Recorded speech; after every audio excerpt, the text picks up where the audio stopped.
معاك يا دكتور.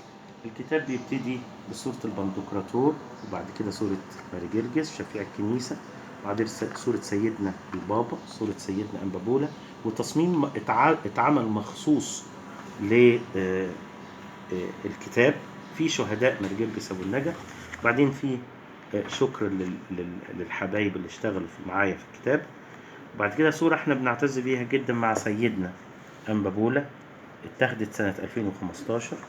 بعد كده في كلمة رائعة لسيدنا اتكتبت، وبعد كده كلمة نيافة الأنبا رفايل اللي اتقالت في العزاء، وبعدين الكلمة القيمة الأنبا يؤنس اللي اتقالت في التأبين، وبعدين كلمة كاتبها مخصوص الأنبا كراس، وبعدين كلمة كاتبها أبونا داود لمعي مخصوص للكتاب. بعد كده المقدمة بتاعت الكتاب، ودي كتبها بمهارة شديدة أبونا كراس، وفيها صورة لكتاب حد الشعنين الخاص بالشهيد سليمان شاكر واللي اتخضبت بدمه، والآية اللي وقفت عليها الكتاب: إن أراد أحد أن يأتي ورائي فلينكر نفسه ويحمل صليبه ويتبعني. بعد كده بنبتدي سيرة الحياة، سيرة حياة الشهيد المكرم سليمان شاكر من أول ما اتولد، وولادته كانت بوعد، ودي مذكورة في الكتاب. وبعد كده اللي حصل بعد كده، بعد كده بنبتدي نحكي عن يوم العرس، يوم الاستشهاد واللي حصل فيه. وبعدين صورة تانية لخورس الشمامسة اللي استشهد، صورة رائعة لسيدنا الأب الساهر على رعيته سيدنا أنبابولا، إيه اللي عمله سيدنا أنبابولا والحاجات الرائعة اللي عملها سيدنا أنبابولا في هذا الحدث، ورعايته لولاده، وتجهيز مدفن في وقت قياسي، وإنه يغير اسم الكنيسة. بعد كده بنبتدي الجزء الثاني في الكتاب، وهو الأخ سليمان مدرسة الخدام. الكتاب بطريقة المقال القصصي، بحيث إن إحنا بعد كده عملنا قصة اسمها بحبك يا أخ سليمان، يعني قصص حقيقية، بس بدل من صيغناها في شكل قصة لطيفة اسمها أم عمرو، قصة اسمها سليمان الحكيم، قصة أنا الكبير بتاعكم، قصة تانية اسمها في نص الليل، قصة ثالثة اسمها وفاء رامز، ولد اسمه رامز، قصة اسمها آدم أنوش، بعد كده أخ سليمان صديق الدرهم المفقود، بعد كده 60 قبلة محبة. بعد كده حاجة أول مرة تتنشر لما البابا شنودة جاله في حياة البابا شنودة في رؤية وقعد معاه، الناس ممكن تعرفها. بعد كده قصة عن حفلات رأس السنة، وبعدين قصة عن محبة أخ سليمان للشهداء. بعد كده صورة تقول اللي كان بيحصل في رسامات الشمامسة وترتيبه لرسامات الشمامسة. بعد كده الجزء الآخر من الكتاب أخ سليمان شاكر كبير شمامسة الكاتدرائية، اللؤلؤة المضيئة في الشمامسة، واللي عمل. بعد كده برضو بنصيغ برضو بقية السيرة في شكل قصص. القصة الأولى اسمها فرح عمرنا، القصة الثانية اسمها أحاديث الفرح، القصة الثالثة اسمها بسكوتة أنبابولا سليمان القيرواني. بعد كده برضو قصة شيقة اسمها قوات حرس الحدود. بعد كده عيدية العيد. بعد كده صورة بديعة للست العذراء، الصورة دي صورة من الصور النادرة. بعد كده قصة تانية اسمها طرقة على أبواب الفردوس. بعد كده شعب مرجرجس أبو النجا الجميل. والتاني مرة نكشف حاجة تانية، إن البابا شنودة جه مرة تانية، بس جه الأخ برضه في حياة البابا شنودة، جه الأخ سليمان وجالي، هو تحت وأنا فوق، بس جاله الساعة 3 بالليل وجانا 3 وربع، ودي تفاصيلها موجودة هنا. بعد كده 24 ساعة فرح. بعد كده نشوف وشك بخير، ودي الكلمة اللي قالها أخ سليمان لسيدنا أنبابولا في آخر قداس صلاه معاه يوم سبت العازر، وقال له نشوف وشك بخير يا سيدنا. حتى بسأل أخ سليمان، قلت له أنت بتقول نشوف وشك بخير ليه يا سيدنا وإحنا هنسافر وإحنا قاعدين مع بعض اهو؟ قال لي يا أخي معلش مكان يعني. بعد كده ليه إفلوجيمينوس؟ بعد كده نص شمامسة ونص علمانيين، نص اللي استشهدوا نصهم شمامسة ونص علمانيين. بعد كده قصة اسمها قداس في المستشفى. بعد كده نودعك يا مذبح الله. بعد كده كلمات رسائل آباء الكهنة، ودي فيها لكل أب كاهن له صورة مع الأخ سليمان بنحطها له، زي قدس أبونا حنا، زي قدس أبونا صليب، زي قدس أبونا برسوم، زي قدس أبونا مكاري، زي قدس أبونا بولا، وكاتب أبونا موسى، كاتب حوالي 23 أب كاهن. بعد كده بنتنقل على الرساء. برضو أبونا مخيل عمل حاجة حلوة قوي، إنه رسم صورة الأخ سليمان واتحطت بالشكل الجميل ده في الكتاب.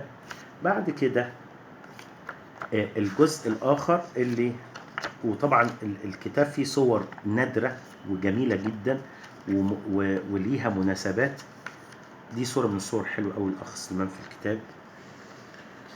بعد كده الجزء الآخر كلمات، برضو في صورة مع سيدنا أنبا بولا، في كلمات رسائل أسرة الشهيد سليمان شاكر، زوجته وأولاده وأولاد عمنا في أمريكا.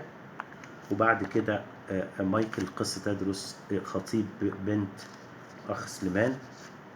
وبعدين يبتدي الخدام، اللي كاتب من الخدام حاجة بتاعت حوالي 27 خادم، منهم الدكتور جورج ماكسويل، الأخ سمير جرجس، الأخ جورج ميلاد، الدكتور جورج عزيز طياف في كندا، أخ شنودة الأمس بشوي في كندا، المهندس مجدي زميله وشريكه في العمل، دكتورة كارولين ملاك، أخ جورج الأمس أنطونيوس. وكان كتب برضو مع الآباء الكهنة أبونا بولس الأمس أنطونيوس، برضو عن إخواته الشمامسة على مستوى الإبرشية زي الأخ سامي خييل والأخ عاطف عبده. بعد كده الدكتور بنيامين ومعظم شمامسة الخورس. وحاطين هنا صورة برضو نادرة لحفل زواج الشهيد المكرم شادي كمال، وكاتب برضو الدكتور بيتر ماهر، وكاتب مجموعة من شمامسة الخورس اللي اتصابوا وكانوا معانا. بعد كده كاتب الدكتور مهندس طارق النبراوي نقيب المهندسين في مصر، واخواته المهندس احمد العشري والمهندسه منى فايز. عملنا جزء يعني احس ان هو من الحاجات المهمه قوي، اللؤلؤه المتوجه لاكليل الاستشهاد. حطينا اول قداس اتصلى في ابو النجا هو حد الشعانين ابريل 1940، وكأن ابو النجا ابتدت فرعها الارضي 1940 وابتدت فرعها السماوي في حد الشعانين 2017. يعني ابتدينا في حد الشعانين ابريل 1940 وكان الاستشهاد في حد الشعانين ابريل 2017. حطينا صور للاباء انبا توماس اللي بنى الكنيسه، سيدنا انبا ايساك، وسيدنا أنبا يؤنس. طبعا احنا كنا حاطين صورة أنبا بولا ربنا يطول لنا في عمره، وتاريخ الكنيسة اتشرت ازاي وابتدت ازاي، ومين اللي زارها من الرؤساء. زارها جمال عبد الناصر وزارها الرئيس محمد نجيب، والأجرس اتشرت امتى، كل ده القصة. برضو الآباء الكهنة المكرمين ابائنا في كاتوليك مرجرجس، ابونا بشوي وابونا اسطفانوس وابونا موسى، حطينا صورهم، وابونا يوسف وبقيه الاباء. بعد كده دي كتالوج للصور، ودي صور نادرة الحقيقة أول مرة تنزل. صور أرشدياكون سليمان أيوب جدي وجدنا، يعني صورة والدي ووالدتي، وصورة أخ سليمان هو صغير. الصورة دي صورة جميلة قوي تقول مين هو الأخ سليمان. طول عمره بابتسامته الرقيقة من هو طفل صغير، ونهى حياته بالاستشهاد وبرضه هو مع الابتسامة. صورته مع عيلته، صورة الزواج، ودي صورة نادرة لأنه يوم الجواز ده كان أنا والأخ سليمان اتجوزنا أختين وفي يوم واحد. فدي صورة كان فيها سيدنا أنبا بولا وسيدنا أنبا بشوي. بعد كده صورته مع شريكة حياته. بعد كده صوره مع أصدقائه من زمان، صورته وهو في الجيش، صورته وهو في الكلية. دي صورة من الصور اللي احنا خدناها حديثة جدا في 2017 يوم افتتاح مبنى المطرانية.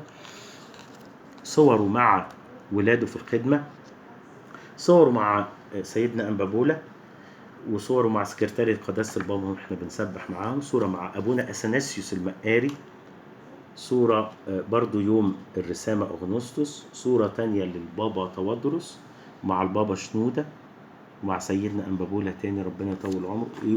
دي صورة لما كان بيترسم بالدياكون. صورة مع الشهيد المكرم بولا عبد الله وهو في وسط الأخ سليمان، الشهيد المكرم الأخ سليمان. صورة جميلة جدا للشهيد سليمان الصغير مع الشهيد سليمان الكبير. صورة هنا جميلة جدا مع حبيبه المعلم صفوة توفيق. صورة هنا للخورس التاريخي والذهبي لكاتدرائية ماري جرجس، ودي صورة ليهم هم في عشية قداسة البابا، ودي صورة في يوم عيد الميلاد 2017. صورة مع قداسة البابا في تدشين كنيسة المطرانية، وبرضو نفس الصورة مع سيدنا أنبا بولا ربنا يطول في عمره يوم التدشين. دي الصورة الرائعة للخورس بكامله اللي استشهد منه حوالي 14 شماس وأصيب عدد أصبحوا من المعترفين. ده ختام الكتاب وختامه وماذا بعد، وده من المقالات المهمة. بعد كده التمجيد، حطينا تمجيدين في الكتاب، وبعدين الرساء اللي خاص بيا، وانا حبيت ان انا انهي بيه الكتاب اللي انا كتبته عن الشهيد المكرم الاخ سليمان. الصورة دي بتقول وليه حطيناها. الصورة دي اتاخدت سنة 71 واحنا حوالي في سنة أولى ابتدائي أو تانية ابتدائي. احنا كان كل حياتنا كده، هو واخدني في حضنه وأنا واخده في حضني. كنا دايما بنبص لنفسنا ان احنا صغيرين، احنا ما كبرناش. وكتبت ان احنا سنظل رفيقان الى الابد.